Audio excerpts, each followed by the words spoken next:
एकमात्र बचे हुए पराक्रमी पुत्र इंद्रजीत का मृत शरीर देखकर रावण को गहरा धक्का लगता है और वह चिल्ला उठता है, प्रतिशोध।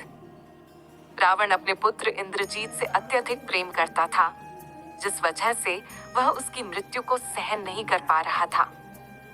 अपने प्रिय पुत्र इंद्रजीत के शव को देखकर रावण का क्रोध किसी ज्वाला की तरह भड़क उठता है और वह राम लक्ष्मण से प्रतिशोध लेने की बात कहता है। रावण के नाना माल्यवान जी उसे यह आभास करवाते हैं कि उनके सीता मोह के कारण लंका के सभी योद्धा मृत्यु को प्राप्त हो चुके हैं। माल्यवान की यह बात सुनकर रावण को सीता पर भी क्रोध आता है और अपनी तलवार लेकर वह सीता को ही मारने की इच्छा जाहिर करता है और कहता है कि सीता की वजह से ही हमारे कुल का नाश हो गया है, इसीलिए अपने कुल के नाश की जद्दत को मैं आज समाप्त कर दूंगा। लेकिन उस समय रावण के ससुर मय दानव भी वहीं पर उपस्थित थे। वह रावण को यह कहकर रोक लेते हैं कि युद्ध के अंतिम समय में आप एक निहत्थे स्त्री का वध करके अपने कुल के कलंक का भागी न बनिए। अगर आप सीता को मार देंगे तो पूरा संसार यही कहेगा कि रावण अपने शत्रु का मुकाबला नहीं कर पाया, तो एक स्त्री का वध करके अपने प्रतिशोध को पूरा कर रहा है। यह बात सुनकर रावण को अपने किए का आभास होता है और वह रुक जाता है। तब धीरज रखकर रावण अपने पुत्र मेघनाद का अंतिम संस्कार करता है।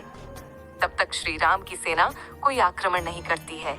इंद्रजीत की मृत्यु के बाद लंका की सेना में केवल रावण ही रह गया था जो युद्ध कर सकता था। अगले दिन वह पूरी तैयारी करके रणभूमि में जाता है और गरजता हुआ राम लक्ष्मण को ललकारता है। प्रतिशोध की ज्वाला में जलता हुआ रावण लक्ष्मण को ललकारते हुए कहता है, कहाँ है लक्ष्मण? जिसने मेरे पुत्र का वध किया, आज उस लक्ष्मण के प्राण लेकर मैं अपने प्रतिशोध की ज्वाला ठंडी करूंगा। यह कहकर रावण अपने तीव्र बाण लक्ष्मण पर चलाता है।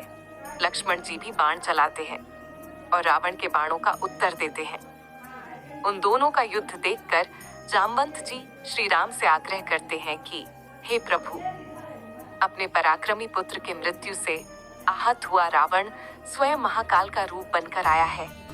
उसका सामना आपके अलावा कौन कर सकता है? इसीलिए कृपया आप स्वयं जाकर युद्ध में उसका सामना कीजिए। जामवंत का परामर्श श्री राम स्वीकार करते हैं और रावण से युद्ध करने के लिए सामने आ जाते हैं। श्री राम के सामने आते ही रावण फिर से उन्हें ललकारता है और उनसे प्रतिशोध लेने की बात कहता है।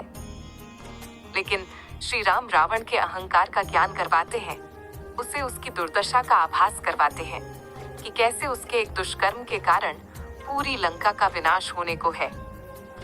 श्री राम के बातों का रावण पर कोई असर नहीं हुआ और वह धनुष उठाकर श्री राम पर बाण चला देता है। श्री राम और रावण के बीच में युद्ध आरंभ हो जाता है। वहीं पर विभीषण, जामवंत, हनुमान, सुग्रीव, लक्ष्मण सभी श्री राम के आसपास खड़े हुए थे। विभीषण को देखकर रावण को उस पर क्रोध आता है, क्योंकि उसी कुलद्रोही के कारण उसके सभी मित्रों की मृत्यु हो गई है। यही सोचकर रावण विभीषण को मारने के लिए घातक शक्ति उस पर चला देता है और बोलता है कि इस शक्ति से तुझे भगवान भी नहीं बचा सकते। विभीषण के प्राण संकट में देखकर श्री राम आगे आकर रावण द्वारा चलाई हुई शक्ति अपने सीने पर ले लेते हैं। उस शक्ति के कारण श्री राम के वक्ष स्थल पर घाव हो जाता है और वे जख्मी हो जाते हैं। श्री राम की यह हालत देखकर विभीषण को रावण पर क्रोध आ जाता है और वह रावण से लड़ने के लिए उसके सामने चले जाते हैं। दोनों में युद्ध आरंभ हो जाता है। उसी समय जामवंत भी विभीषण की सहायता के लिए आगे आते हैं और अपने दोनों हाथों से रावण के बगल में प्रहार करते, जिसे रावण अचेत हो जाता है। रावण को मूर्छित देखकर उसका सारथी उसके रथ को पीछे ले जाता है। लेकिन कुछ ही समय बाद होश में आते ही रावण दुगनी तेजी से रणभूमि में आ जाता है और गरजने लगता है, श्री राम उसकी ललकार सुनकर आते हैं और दोनों में फिर से युद्ध शुरू हो जाता है। एक तरफ तीनों लोक का अधिपति रावण था, तो दूसरी तरफ मर्यादा पुरुषोत्तम तथा तीनों लोगों के स्वामी श्री राम थे। दोनों ही महापराक्रमी तथा महाशक्तिशाली प्रतिद्वंदी थे। दोनों एक दूसरे पर बाण चला रहे थे और एक दूसरे के बाणों को काट रहे थे। लंका के सैनिक तथा वानर सैनिक सभी आपस में लतना छोड़ कर राम रावण का युद्ध देखने लगते। आकाश में सभी देवता, त्रिदेव, ऋषि मुनि सभी राम रावण के युद्ध के साक्षी थे, क्योंकि भगवान विष्णु का श्री राम के रूप में अवतार लेने का परम उद्देश्य यही था कि वह एक दिन अत्याचारी पापी रावण का अंत करेंगे। युद्ध में दोनों एक दूसरे के बाणों से घायल होते हैं। श्री राम और रावण के बीच युद्ध निर्णायक होने जा रहा था, लेकिन सूर्यास्त होने के कारण युद्ध स्थगित कर दिया जाता है तथा रावण अपनी सेना लेकर लंका में लौट जाता है। आज के इस युद्ध में रावण श्री राम के बाणों से बहुत घायल हुआ था तथा श्री राम भी रावण के घातक बाणों से घायल हुए थे। रावण की पत्नी मंदोदरी उसके घाव पर लेप लगाती है तथा उसे अंतिम बार समझाने का प्रयास करती है कि वह अपने अहंकार छोड़कर राम से क्षमा मांग ले तो उनकी लंका अनाथ होने से बच जाएगी। लेकिन रावण मंदोदरी के निवेदन को भी अस्वीकार कर देता है। दूसरी तरफ लक्ष्मण जी श्री राम के घाव पर स्नेह लेप लगाते हैं। श्री राम तथा रावण दोनों की सेनाओं में रात के समय यही चर्चा चल रही थी कि कल के युद्ध में हार जीत का निर्णय हो जाएगा। अवश्य ही कल का युद्ध बड़ा भयंकर होगा। अगले दिन सूर्य उदय होता है और युद्ध भूमि में सन्नाटा पसरा हुआ था, क्योंकि कुछ ही देर में वहां पर एक महाप्रलयंकारी युद्ध होने जा रहा था। राम रावण का यह विनाशकारी युद्ध इतिहास में एक ही बार हुआ। श्री राम और रावण के बीच होने वाला यह युद्ध देखने के लिए स्वयं देवता भी प्रकट हुए थे। दूसरी तरफ लंकापति रावण भी अपने सभी अस्त्र शस्त्र तैयार करके अपने निर्णायक युद्ध के लिए अपनी सेना लेकर आया। दूसरी ओर श्री राम की सेना भी पूरी तत्परता से आज के निर्णायक युद्ध के लिए तैयार थी। एक तरफ रावण अपने विशाल रथ पर सुसज्जित होकर युद्ध भूमि में आता है, वहीं दूसरी ओर श्री राम नंगे पैर भूमि पर खड़े थे। यह देखकर देवताओं के राजा इंद्र ने ब्रह्मदेव से यह विनती करते हैं कि श्री राम और रावण के युद्ध में समानता नहीं है। देवराज इंद्र ने ब्रह्मदेव से कहा कि हे ब्रह्मदेव, एक और लंकापति रावण अपने अजय रथ पर सुसज्जित होकर युद्ध भूमि में आया है। वही प्रभु श्री राम युद्ध भूमि में नंगे पैर खड़े हैं। यह युद्ध समानता का नहीं है, इसीलिए कृपया करके इसका कोई समाधान बताइए। तब ब्रह्मदेव ने देवराज इंद्र से कहा, हे देवराज, आपका कथन उचित है, इसीलिए आप श्री राम की सहायता के लिए अपना दिव्य रथ उनकी सेवा में भेज दीजिए। श्री राम के इस युद्ध में उनकी सहायता करने से आप देवताओं के सारे मनोरथ सिद्ध होंगे। ब्रह्मदेव की आज्ञा पाकर देवराज इंद्र अपना दिव्य रथ और सारथी मातले को श्री राम की सेवा में भेजते हैं। युद्ध आरंभ होने से कुछ समय पहले आकाश मार्ग से एक दिव्य रथ श्री राम के समीप उतरता है। सभी उस रथ को देखकर असमंजस में पड़ जाते हैं कि यह किसका रथ है। तब उस रथ के सारथी मातले बताता है कि उसे देवराज इंद्र ने भेजा है ताकि रावण के साथ युद्ध करने में उनकी सहायता की जा सके। तब श्री राम कहते हैं कि हमने तो देवराज इंद्र से कोई सहायता नहीं मांगी, फिर उन्होंने अपना यह रथ क्यों भेजा है।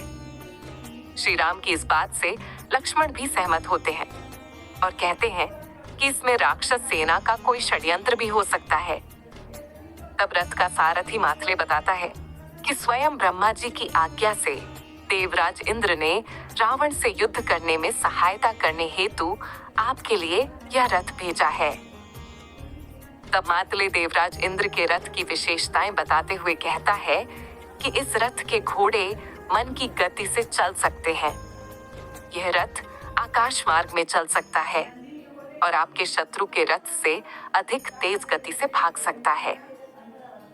इसीलिए कृपा करके आप इस रथ पर विराजमान हो जाइए, क्योंकि लंकापति रावण मायावी युद्ध में निपुण है। रावण के कपट युद्ध से बचने में आपको यह रथ सहायक होगा। मातले की बातों से श्री राम को उस पर विश्वास हो जाता है और वह इंद्र के रथ पर सवार हो जाते हैं और रणभूमि में आ जाते हैं। अपने शत्रु को दिव्य रथ पर विराजमान देखकर रावण आश्चर्यचकित हो जाता है और अपने सारथी से पूछता है कि वन में भटकने वाले इस वनवासी के पास ऐसा दिव्य रथ कहां से आया। तब रावण का सारथी उसे बताता है कि यह देवराज इंद्र का रथ है। यह सुनकर रावण देवराज इंद्र पर भी क्रोधित होता है। अपने धनुष की प्रत्यंचा की टंकारा बजाते हुए रावण श्री राम को ललकारता है और कहता है कि केवल दिव्य रथ होने से कोई युद्ध नहीं जी ज्यादा, उसके लिए अपना बाहुबल भी दिखाना पड़ता है। यह कहकर रावण श्री राम पर बाण चला देता है। इसके उत्तर में श्री राम भी बाण चलाते हैं। दोनों महाशक्तिशाली योद्धाओं में भीषण युद्ध छिड़ जाता है। बहुत देर तक युद्ध चलने के बाद रावण अपने रथ को आकाश में ले जाता है और ऊपर से ही श्री राम पर तीरों की बौछार करता है।